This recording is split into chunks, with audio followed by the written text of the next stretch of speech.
Dans cet exercice, on nous demande de résoudre une équation différentielle à l'aide d'un changement de variable. Comment procéder? Nous avons ici un problème en la fonction y de la variable x. Nous allons transformer ce problème en un problème équivalent, mais en la fonction z de la variable t. Pour cela, on va commencer par exprimer y de x en fonction de z. Y de x, c'est z de t, mais où t est exprimé en fonction de x. Et comme on effectue le changement de variable x égale tangente t, t exprimé en fonction de x nous donne arctangente x. Une fois écrit cela, on va calculer y' de x en appliquant la dérivation d'une fonction composée. Puis, on va écrire y seconde de x. Pour cela, on va dériver un produit. On va commencer par dériver cette quantité-là et laisser celle-là inchangée. Pour dériver cette quantité-là, on se retrouve exactement dans la même situation que quand on voulait dériver cette quantité-là. La seule différence est que z est remplacé par z'. Aussi, la dérivée par rapport à x de l'expression encadrée en bleu va être la suivante. Maintenant, on va laisser cette quantité-là inchangée et on va dériver cette quantité-là, ce qui nous donne cela. On va ensuite remplacer y de x par z arctangente x dans l'équation différentielle grand E. Et pour effectuer le calcul, on va le présenter sous la forme du tableau suivant. On va multiplier la première ligne par 1, la seconde ligne par 2x, 1 plus x2, et la troisième ligne par 1 plus x2 au carré. En faisant 1 fois y de x, plus 2x, 1 plus x2 fois y', plus 1 plus x2 au carré fois y seconde, on obtient z seconde arctangente x plus z arctangente x. Et on souhaite que ceci soit égal à 1 sur 1 plus x2.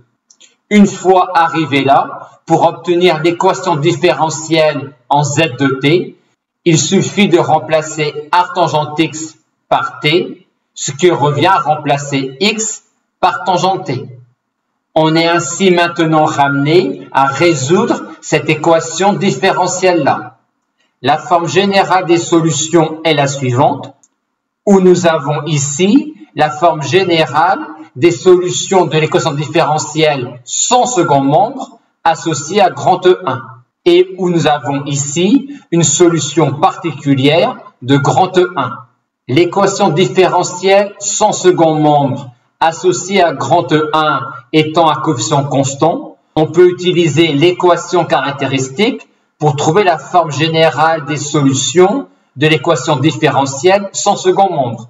Comme elle a deux racines complexes i et moins i, on écrit l'une de ces racines sous la forme alpha plus i fois bêta, et on en déduit que la forme générale des solutions de l'équation différentielle sans second membre est exponentielle alpha t lambda cos bêta t plus mu sin bêta t, ce qui nous donne finalement lambda cos t plus mu sin t. Pour déterminer une solution particulière de grand E1, grand E1 étant à coefficient constant, on peut essayer de construire une solution particulière à la main, à condition que le second membre puisse s'écrire comme combinaison linéaire de 1, t, t2, t3, ou exponentielle mu t, t exponentielle mu t, t2 exponentielle mu t, ou cos bêta t, sin bêta t.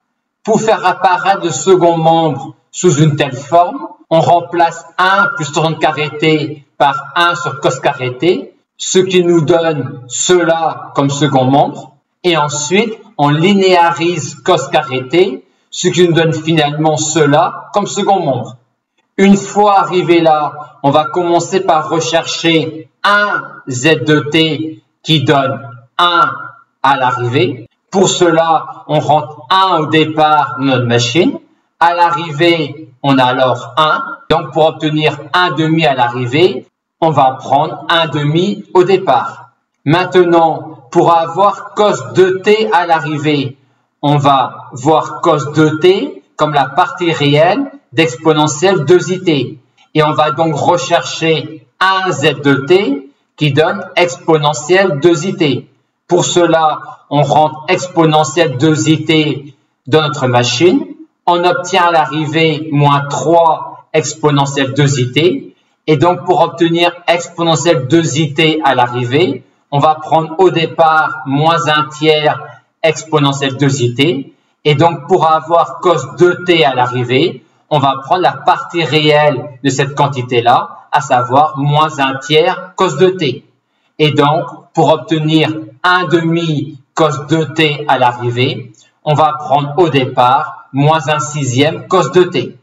Maintenant que l'on a trouvé la forme générale de z de t, c'est terminé. On va en déduire immédiatement la forme générale de y de x grâce au lien entre y de x et z de t, à savoir y de x égale z de r tangente x. On peut ensuite essayer de simplifier ces différentes quantités. Pour simplifier cos r tangente x, on procède de la manière suivante. On commence par poser θ égale r tangente x, ce qui revient à dire que θ est compris entre moins pi sur 2 et pi sur 2, et que tangente θ est égale à x. Il s'agit donc, pour simplifier cette quantité-là, d'exprimer cosinus θ à l'aide de ces renseignements-là. Pour cela, on se rappelle que 1 plus tangente carré θ égale 1 sur cos carré θ, ce qui nous permet alors d'en déduire que cos θ va être égal à 1 sur racine carrée de 1 plus x2. Simplifier sinus de r tangente x revient de même à calculer sinus θ à l'aide de ces informations-là. Et en écrivant que sinus θ, c'est tangente θ que l'on connaît, fois cosinus θ que l'on vient de trouver, on a l'expression de sinus θ, à savoir l'expression de sinus r tangente x. Pour simplifier cosinus de r tangente x, on procède de la même façon.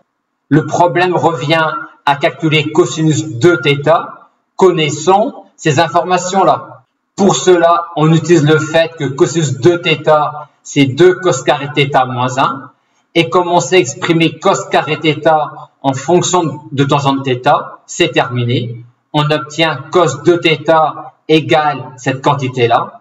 Et donc, comme solution particulière, on obtient finalement cette quantité-là.